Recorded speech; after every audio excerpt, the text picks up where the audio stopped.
You finally meet someone new, and they're kind. They text back quickly, they laugh at your jokes, and for about 3 weeks, maybe 4 if you're lucky, you actually start to believe it. You think, okay, I'm over it. I'm fine. I made it through. And then one morning you wake up, and something is different. You can't explain it. But the way they say literally every other sentence starts to crawl under your skin. The way they chew. The way they exist in your space.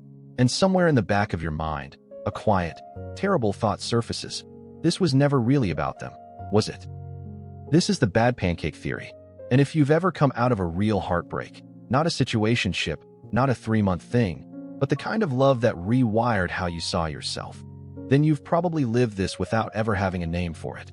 The first pancake always burns. Not because the batter is wrong, not because you're a bad cook, but because the pan isn't ready yet. The heat isn't calibrated.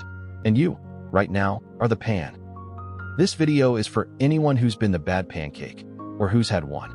Anyone who rushed back into something too soon and couldn't figure out why it felt so hollow, so wrong, so almost but not quite.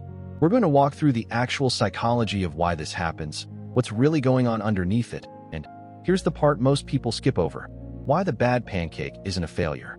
It's a necessary part of the process, but we have to understand the process first. Meet Maya, 28 years old. She and her partner of 4 years ended things in October. His choice, not hers. The kind of ending where you don't get a real reason, just a slow fade and then a door closing. By January, she'd matched with someone on an app. He was warm, attentive, genuinely interested. By February, they were spending weekends together. And Maya told her friends, "I think I'm actually okay. I think I healed faster than I expected." Her friends were relieved. Her therapist was quietly concerned. By March, Maya couldn't stand the sound of him breathing. That's not an exaggeration. She'd lie next to him and feel this low-grade irritation she couldn't justify. He hadn't changed. He was still the same kind, attentive person she'd met 2 months earlier. But something in her had shifted, or more accurately, something in her had never actually shifted at all. The grief she thought she'd outrun had just been waiting quietly in the next room. Maya's story isn't unusual. It's almost universal. And the data backs that up in ways that are kind of staggering. 73% of rebound relationships end within 6 months. 41% don't even make it to 3 months. And 90%, 9 out of 10, are entered into as a coping mechanism rather than a genuine long-term pursuit. That's not a judgment. That's just what the numbers say. Most of us, when we're in pain, reach for the nearest thing that makes the pain quieter. And here's the part that doesn't make the headlines. A 2025 study published in the Archives of Sexual Behavior actually found that for some people, entering a new relationship after a breakup was linked to lower psychological distress and fewer intrusive thoughts about their ex. So rebounds aren't automatically destructive. For some people, a new connection genuinely interrupts the loop of rumination. The problem isn't the rebound itself. The problem is what we bring into it, and what we refuse to look at while we're in it. To understand why the bad pancake happens, we need to go back to what a breakup actually does to the brain. Because we talk about heartbreak like it's an emotion, but neurologically, it's closer to withdrawal. The same reward and craving systems that activate during substance dependency light up when a long-term relationship ends. Your brain was wired to expect that person, their texts, their presence, the specific way they made you feel seen, and now that signal is gone. And a brain in withdrawal doesn't want to heal. It wants a replacement signal. That's the first mechanism behind the bad pancake. You're not looking for a new person. You're looking for the feeling your old relationship gave you. And the new person, whoever they are, however wonderful, is going to fail at that. Not because they're not enough, but because they're not the source your nervous system was calibrated to. So you give it a few weeks, maybe a few months, and when the initial dopamine of newness fades, you're left standing in a relationship that feels vaguely hollow. And you can't explain why. But there's a second mechanism, and this one is subtler. Breakups don't just end relationships. They create what psychologists call an identity shock. Especially in long-term partnerships, your sense of self becomes entangled with the other person. You were we for so long that I feels incomplete. And when that ends, there's this terrifying question underneath everything. Who am I without this? A rebound relationship offers a temporary answer to that question. It gives you a new we before you've had to sit with the I. And that's exactly why it can't hold. Back to Maya. When her therapist gently asked her what she actually knew about herself outside of her 4-year relationship, her own rhythms, her own needs, what she wanted her life to look like. Maya went quiet for a long time. She realized she'd spent 4 years building a life around someone else's preferences. His favorite restaurants, his social circle, his timeline for things. And when he left, she hadn't grieved the relationship so much as she'd panicked about the emptiness where her identity used to be. The new guy wasn't a choice. He was a life raft. And here's where the bad pancake theory gets really interesting, because the metaphor is more accurate than it first appears. When you make pancakes, the first one doesn't fail because of the recipe. It fails because the pan is still heating up. The butter hasn't distributed evenly. The temperature isn't stable yet. You haven't learned this particular stove yet. The first pancake reveals all of that. It shows you exactly where the heat is uneven. And that information, that messy, burnt, embarrassing first pancake, is actually what makes every pancake after it better. So what does the bad pancake reveal? This is the part most people don't sit with long enough.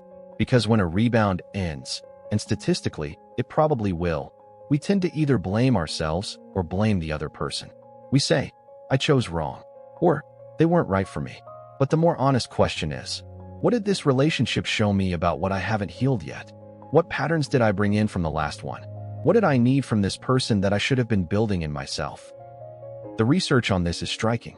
40% of people in rebound relationships admit to comparing their new partner to their ex daily, not occasionally, daily. And 72% report feeling emotionally drained within 3 months, often because they're carrying the weight of unprocessed grief while simultaneously trying to build something new. That's like trying to renovate a house while you're still living in the ruins of the last one. The construction is real, the effort is real, but the foundation isn't stable yet. Now, and this matters, I want to be fair to the counterargument here, because some people will say, I had a rebound and it turned into a 10-year marriage. And that's real. 18% of rebound relationships do develop into long-term partnerships. That's not nothing. Some people genuinely are ready sooner than others.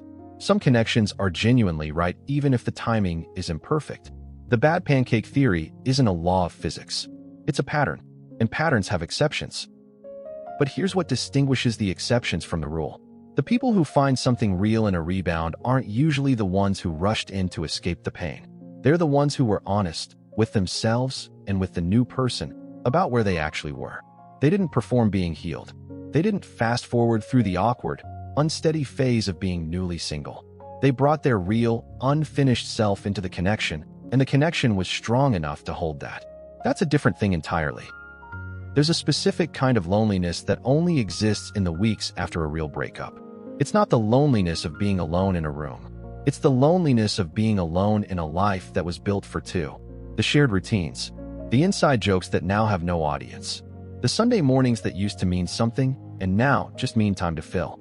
And that loneliness is so specific, so textured, that most people will do almost anything to not sit inside it. That's not weakness. That's just being human.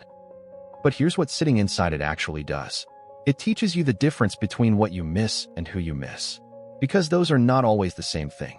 Sometimes you miss the relationship, the structure, the intimacy, the feeling of being chosen, more than you miss the specific person.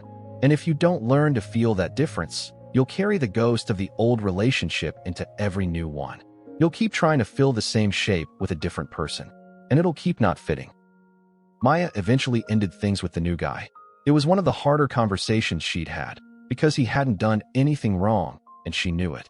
She told him something close to the truth, that she wasn't as ready as she'd thought she was, and that he deserved someone who was actually present. He was hurt. She felt guilty. And then she went home and sat with the quiet she'd been running from since October. And it was awful. And it was also, finally, real. The grief cycle after a breakup isn't linear. Most people know that intellectually. But what we don't talk about enough is that a rebound relationship can actually pause the cycle, not skip it, pause it. You feel better for a while. The intrusive thoughts slow down. The loneliness gets quieter. And then the relationship ends, or you end it, and you're right back where you were. Except now you're also grieving the rebound. So you're carrying 2 losses instead of 1. The pan got hotter, not cooler. So what does the healing actually look like when you do it without the shortcut? It looks boring, honestly. It looks like a lot of evenings alone that you don't post about.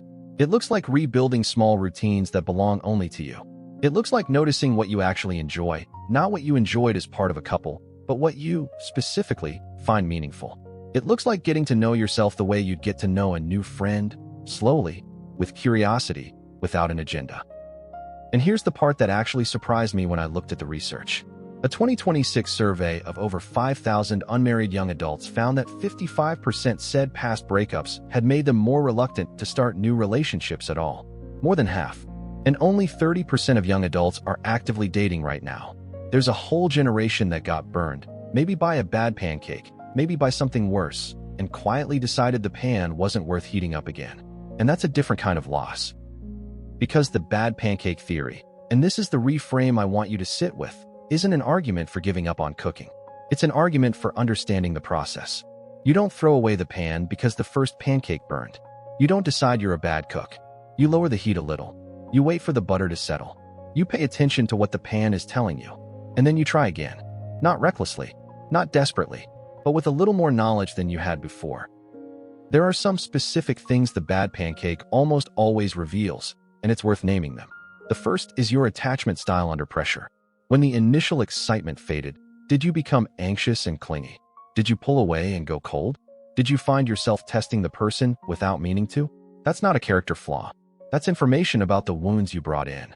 Research shows that 65% of rebound relationships are driven by anxious, preoccupied attachment, people who need external validation to feel secure in themselves. The second thing the bad pancake reveals is your comparison habit. 40% of people in rebounds compare their new partner to their ex daily. And the comparison is never fair because it's never really about the new person. It's about the story you're still telling about the old one. You're either comparing favorably, this person is so much kinder, which means you're still processing the pain of the last relationship, or you're comparing unfavorably.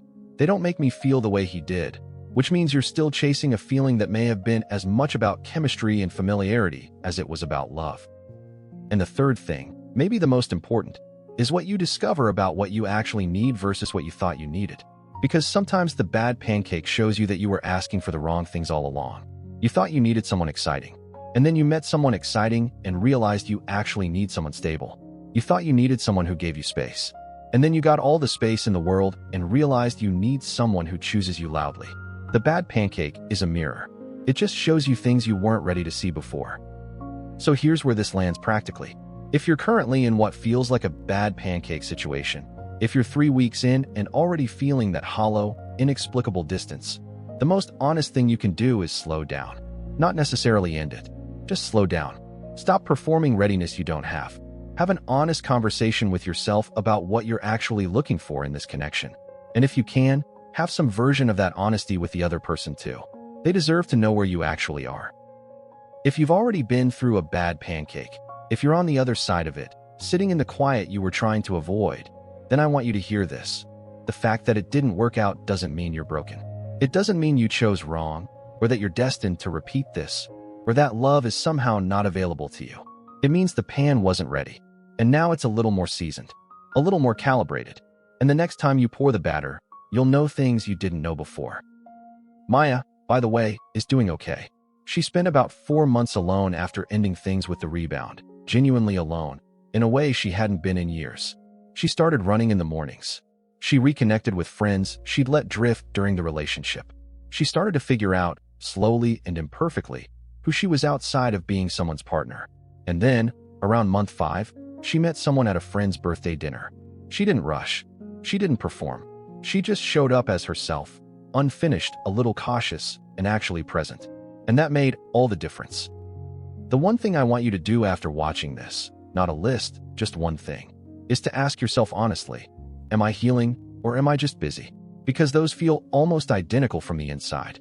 Busy can look like healing. New connections, new routines, new distractions. But healing has a quality that busyness doesn't. It's quieter, it's slower, and it involves, at some point, sitting with the parts of yourself that the last relationship exposed. Not to punish yourself with them, but to understand them. That's where the real work is, and that's where the real readiness comes from. You don't have to get it perfect. Nobody does. The bad pancake is part of the recipe, not a sign that you should stop cooking. But the goal, eventually, is to know your own heat. To know when you're ready and when you're just desperate. To know the difference between reaching for someone because they light something up in you and reaching for someone because the silence got too loud. That distinction, That quiet, honest self-knowledge is what changes everything, and it's worth taking the time to find it.